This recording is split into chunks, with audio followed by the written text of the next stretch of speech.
네, 안녕하세요. 드디어 4장에 왔습니다. 자, 3장까지는 쉽게 지나온 분들도 계실 거예요. 그리고 4장도 사실 그렇게 어려운 내용은 아닌데, 이제 3장까지는 지나왔다고 치더라도 4장부터 좀 집중을 하셔서, 그동안 좀 잘 안 했다 하더라도 4장부터 또 열심히 하면 또 새롭게 할 수도 있습니다. 너무 앞에 있는 거 전혀 안 했는데 어떻게 해야 되나, 이렇게 너무 고민하지 말고 4장부터 해도 될 것 같아요. 그동안, 여러분들 앞으로도 공부할 때도 마찬가지예요. 앞으로 공부할 때, 한 20강 정도 했다고 치자고요. 그러면 한 19강 정도까지 했던 걸 모르면 20강을 못 들어가는 게 아닌가, 이렇게 할 수도 있어요. 그렇게 생각할 수도 있는데, 어떤 과목, 어떤 내용은 또 그래요. 어떤 내용은 그렇지만 또 새로운 큰 또 챕터가 있잖아요. 예를 들면 역학이 끝나면 연력학이 시작되고, 연력학이 끝나면 전기자위가 시작되고, 이럴 때는 그 전에 했던 걸 조금 모르더라도 새로 할 때 자기가 모르는 부분만 가서 또 이렇게 복습을 하는 게 낫지, 내가 그 전에 안 했다고 해서 그 전체를 다 통틀어 다시 해야 되느냐, 꼭 그런 건 아니다, 이런 얘기예요. 너무 부담 갖지 마시고, 그때 할 때 자기가 어떤 걸 모르는 건지 그거는 또 꼭 체크를 해 놔야겠죠. 4장은 여러분 3장의 연속이라고 할 수 있어요. 2장의 연속, 그리고 3장의 벡터 내용이 좀 가미된, 그래서 2차원, 3차원으로 공간 확장을 해서 일반화시키는, 즉 가속도 운동을 일반화시키는 그런 과정이라고 할 수 있습니다. 그래서 그동안의 정의는 그대로 다 반복이 되게 됩니다. 위치, 변이, 속도, 가속도가 다시 또 나오게 되는 거고, 그것들을 그러니까 이제 x, y, z 3차원으로 확장해 보는 겁니다. 자, 위치 벡터는 어떻게 되겠어요? 위치 벡터는 어떤 입자가 어디에 있다, 원점에 대해서 여기에 있다 그러면 이 입자의 공간 좌표가 되겠죠. 그걸 우리는 물리학에서 위치로 표현을 하게 되는 겁니다. 그럼 얘는 공간에서 x 방향으로의 거리, 공간에서 y 방향으로의 거리, z 방향으로의 거리를 각각 구해낼 수 있겠죠. 그래서 x 방향으로의 좌표는 마이너스 3, x축에서 마이너스 3까지 가고, 그리고 y 방향의 좌표는 2를 가고, z 방향은 또 추가로 5를 가면 얘가 만들어진다, 이런 얘기예요. 그 얘기는 이렇게 육면체를 그렸을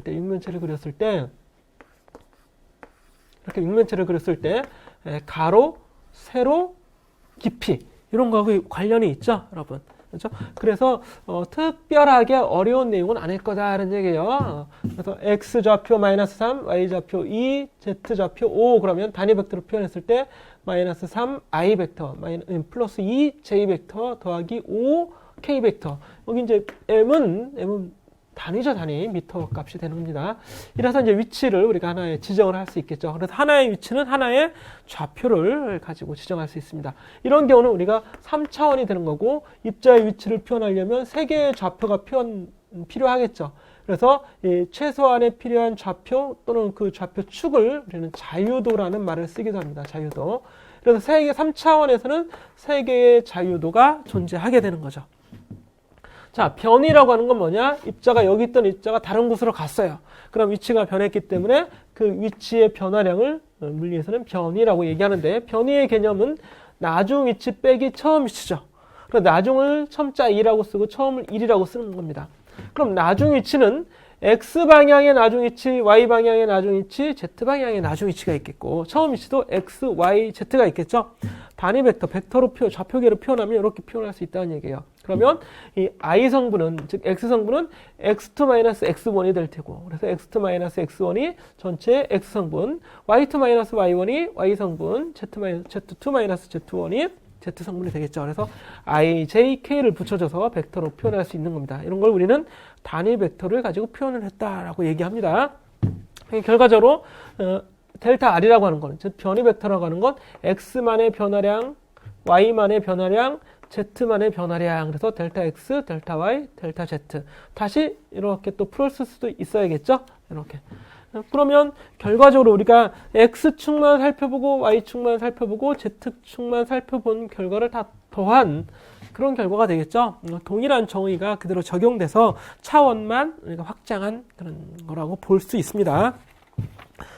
자, 이 수식적인 표현에 너무 얽매이지 말고 일단은 개념을 가지고 자주 쓰다 보면 이제 표현되는 수식들도 계속 이렇게 반복적으로 공부하면, 연습하면 익숙해지게 되는 겁니다.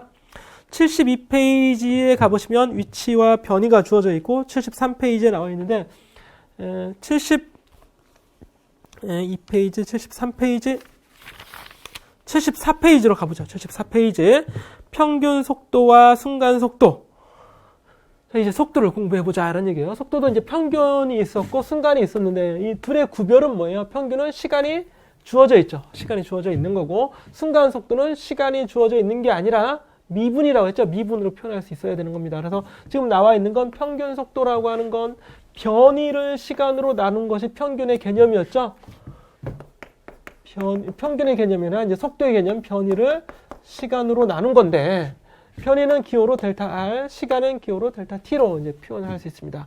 델타 R은 X 변이, Y 변이, Z 변이의 총합이 되겠고, 그래서 이렇게 나눠주면 델타 T분의 델타 X 이렇게 나눠주면 델타 T분의 델타 Y 이렇게 더해주면 델타 T분의 델타 Z가 표현이 되겠죠. 그래서 결국 이거는 뭐예요? 속도의 X성분, 속도의 Y성분, 속도의 Z성분. 그래서 VX 여기다 쓰면 VX 성분, VY 성분, VZ 성분이라고 표현할 수 있겠죠?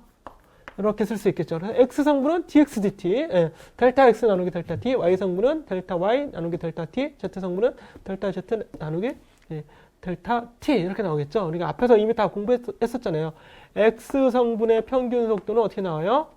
델타 T분의 델타 X였죠. 이거 왜 안 써지나? 자, 이렇게 됐었죠? 그러니까 X성분, Y성분, Z성분 다 해볼 수 있는 겁니다. 그 결과가 되겠죠. 하나의 예를 들자면, 자, 시간이 2초 걸렸어요. 2초. 그런데 R, 변이는 12m, Y J 성분은 없네요. 그렇죠? K 성분, 즉 Z 성분은 3m 변이했다면 2분의 12는 6, 2분의 3은 1.5 이렇게 나오겠죠? 아주 간단하게 표현될 수 있습니다. 75페이지가 바로 이런 내용이고 75페이지에 4-12 이제 평균 속도가 아닌 순간 속도를 구하는 과정입니다.